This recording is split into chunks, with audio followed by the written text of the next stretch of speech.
En el espacio nadie puede oírte gritar. Eso es lo que el alien xenomorfo les dijo a los pasajeros del Nostromo mientras los eliminaba uno por uno en su propia nave tras haberse colado mediante uno de los cuerpos de los tripulantes. Si viste la película de Alien de 1979 de Ridley Scott, creo que sabes de lo que estoy hablando. Una cinta de terror y ciencia ficción que utilizó de manera muy eficaz los efectos especiales para lograr cosas alucinantes. ¿Te preguntaste acaso alguna vez cómo es que lograron crear ese alien casi indestructible en un tiempo donde el CGI aún no estaba al alcance como ahora y hacerla ver tan realista y que perdure a través del tiempo? Pues eso y más te cuento a continuación. Dale like y vayamos a ver cómo se hizo esta maravillosa historia. El octavo pasajero. Esta película, como te dije, fue dirigida por el gran Ridley Scott y escrita por Dan O'Bannon, producida por Walter Hill y protagonizada por Sigourney Weaver. Y antes de adentrarnos en las escenas, es justo mencionar que curiosamente esta cinta no iba a desarrollarse, ya que Fox en realidad no confiaba en que una película de ciencia ficción y de terror funcionara, así que casi lo cancela. Pero, en 1977 llegó Star Wars y lo cambió todo. Y como la empresa quería capitalizar ese éxito espacial, dieron luz verde al proyecto, pero querían que las cosas ocurrieran rápido y por eso le hicieron la vida imposible a Ridley Scott, y esto a pesar de no confiar en el éxito de esta cinta. Pero el tipo tenía todas las ganas de hacer una increíble película, así que empezó la producción con un presupuesto inicial de solo $4.4 millones, pero fue tanto su entusiasmo que hizo unos guiones gráficos o storyboards excelentes que le aumentaron ese presupuesto a $8.4 millones de verdes. Sí, un presupuesto muy bajo, prácticamente una miseria, pero era lo que había. Y de esa manera era hora de transportar los guiones gráficos a la vida real y construir el lugar donde se iba a contar la historia. Y como supondrás, Ridley tenía un presupuesto ajustado y tenía que saber aprovecharlo bien, ya que además de eso, él quería que su cinta se viera como si se hubiera hecho con $100 millones.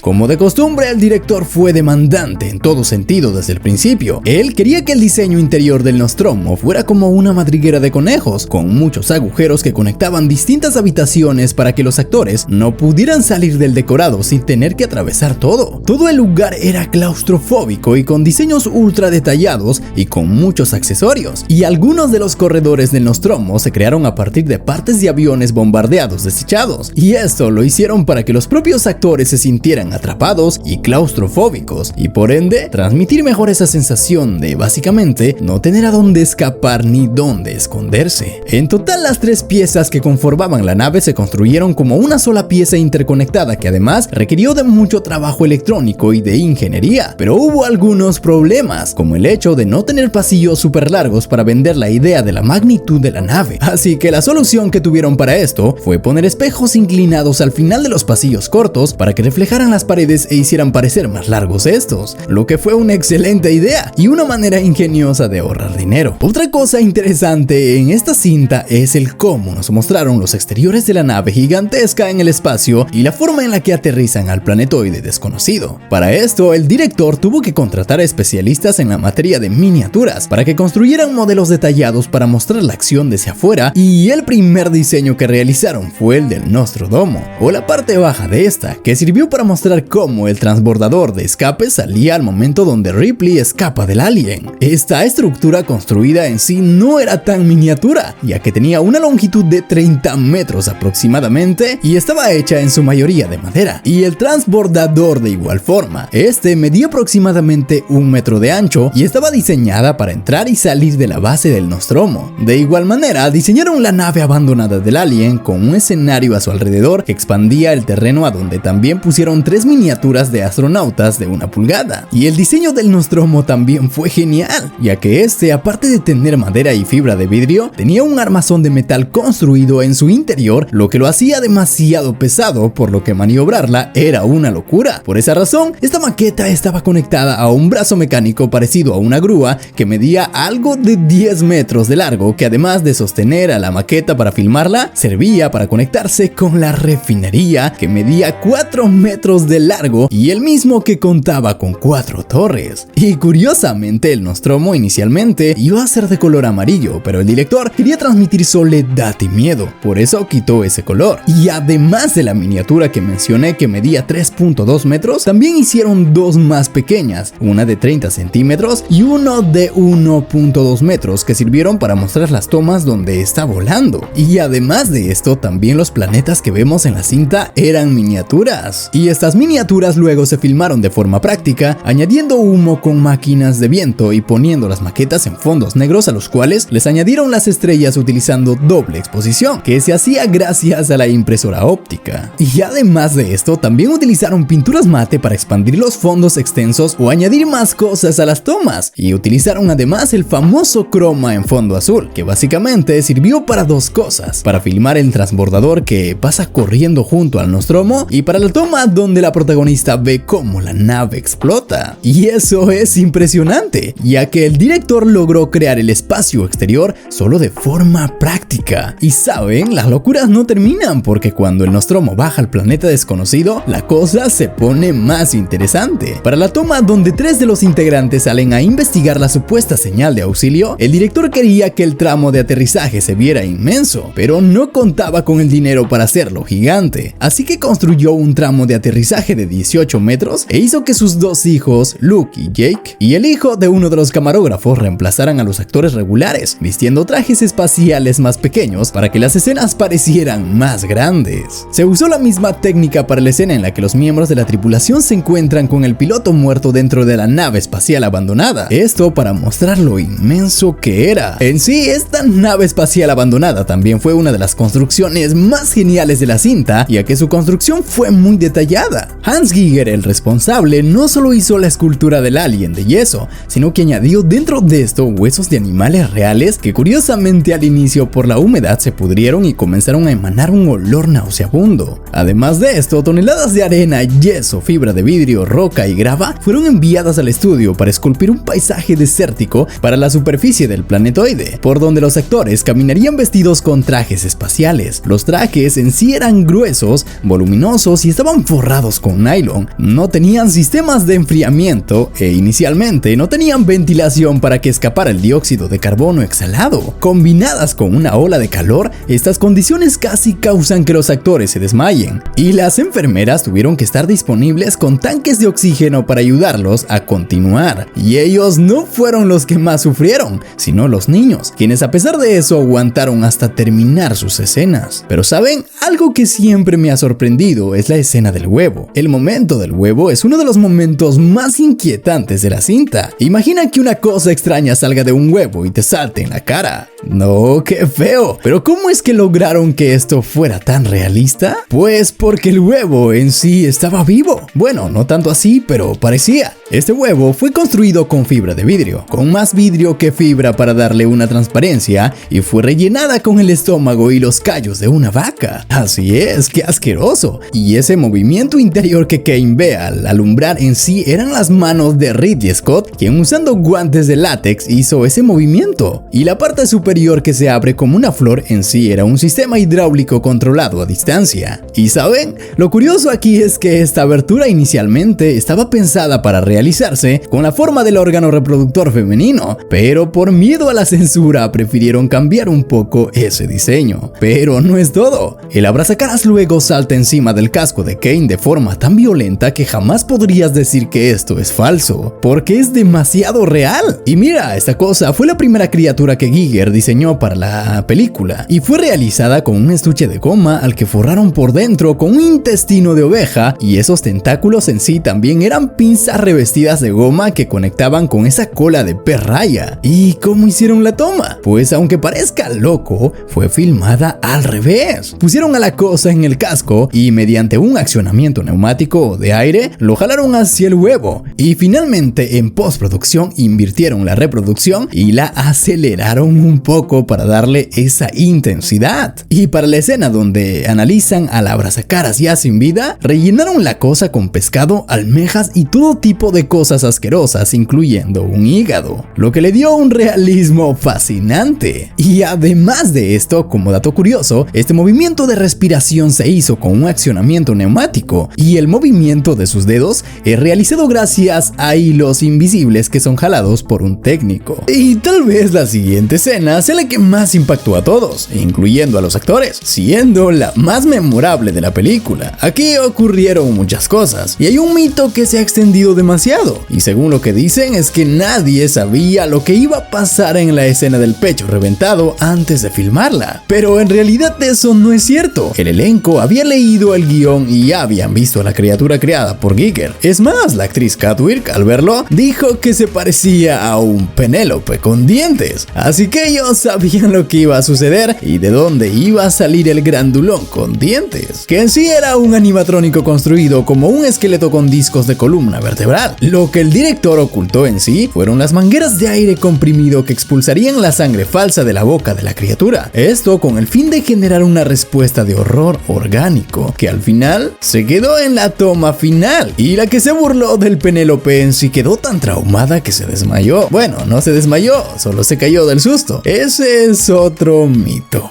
Y el cuerpo y las piernas eran falsas. Lo único real del actor son los brazos y la cabeza, y sus piernas estaban debajo de la mesa. Esto lo hicieron para generar más realismo, ya que si observas bien la escena donde los tripulantes descubren que Ash es un robot, se ve claramente que esta cabeza es falsa, y en la transición a la real cuando ya conectan sus cables hay un cambio muy brusco. Esto pasó porque la cabeza de látex hecho con la cara del actor se encogió y pues no fue tan convincente. Aquí se creó una marioneta con el torso y la parte superior del cuerpo del personaje que se operaba desde abajo, y durante la mayor parte de la escena Holmes se arrodilló debajo de la mesa con la cabeza saliendo por un agujero. Leche, caviar, pasta, fibra óptica y los catéteres urinarios de Foley se combinaron para formar las entrañas del androide, lo que es una locura. Pero luego de todo esto aún faltaba lo más importante: mostrar al personaje que le hace la vida imposible a los tripulantes y el causante de mucho miedo y terror. Y curiosamente también tiene su propia historia. Este también fue diseñado por el gran Hans Giger, y él mismo, en base a sus pinturas conceptuales, esculpió el cuerpo de la criatura con plastilina, incorporando piezas como vértebras de serpientes y tubos de refrigeración de un Rolls Royce. Pero dentro de este traje iba a meterse un actor, así que lo de dentro estaba hecho de látex que se había creado en base a un molde. Pero el problema que tuvieron en la construcción fue en la cabeza. Scott quería que la boca del alien funcionara y se abriera completamente sin tener que mostrar resortes, pero todo salía mal y se veía fatal. Así que sin dudarlo, el director tuvo que contratar a un ícono de los animatrónicos, el señor de señores, Carlo Rambaldi. Sí, el mismo que creó a E.T., quien eliminó lo innecesario y aplicó los mecanismos adecuados para la marioneta para que se viera estéticamente bien y fuera lo más maniobrable posible, y terminó la cabeza dejando solo un espacio para que la cabeza del actor entrara. ¿Y quién fue ese actor? Pues fue el señor Bolaji Badejo, un actor nigeriano y estudiante de diseño gráfico que medía 208 centímetros y quien era perfecto para el papel, quien le robó el puesto a muchos postulantes, incluyendo al que hizo a Chewbacca en Star Wars, el señor Peter Mayhew. Pero colocarse el traje no fue color de rosa, ya que para moverse como un alien tuvo que tomar clases de Tai Chi y se sumergió en ensayos desafiantes. Trabajar como el alienígena fue una pesadilla. El casco era extremadamente pesado debido a las mandíbulas mecánicas que se controlaban a distancia. Badejo apenas podía ver, y esto empeoró en escenas donde le echaban gelatina a los dientes del mecanismo. Lo peor es que no podía ni sentarse por la cola, lo que significaba que tenía que mantenerse parado en ese sofocante traje por largas horas del día, hasta que se dieron cuenta y le hicieron un columpio para que pudiera sentarse. Y lo peor es que la producción solo duró 14 semanas, del 5 de julio al 21 de octubre de 1978 en Shepperton Studios, lo que significaba que todos debían dar el 100% de su tiempo para poder lograrlo. La presión era intensa, pero Badejo siempre mantuvo el profesionalismo y calma a pesar de todo, sin quejarse. Y a pesar de que haya sido su único papel en una película, lo hizo extremadamente bien, y tal vez la película no hubiera sido lo mismo sin su personaje. Y aparte que no hemos mencionado todo lo que tuvo que pasar además, porque los trajes se rompían cada vez más y además tuvieron que reemplazarle especialistas expertos para algunas tomas, como cuando el alien se columpia desde arriba hacia abajo. Scott optó por no mostrar al alien en su totalidad durante la mayor parte de la película, mostrando solo parte partes de él mientras mantenía la mayor parte de su cuerpo en la sombra para aumentar la sensación de terror y suspenso. Y además fue oscureciendo más la cinta a medida que avanzaba. Esto para demostrar el crecimiento del peligro y caos que, acompañados de la música de Jerry Goldsmith, te meten de lleno en las escenas inquietantes. Y luego de todo el esfuerzo y ardua producción y postproducción, la cinta se estrenó en un estreno limitado en los cines estadounidenses el 25 de mayo de 1979,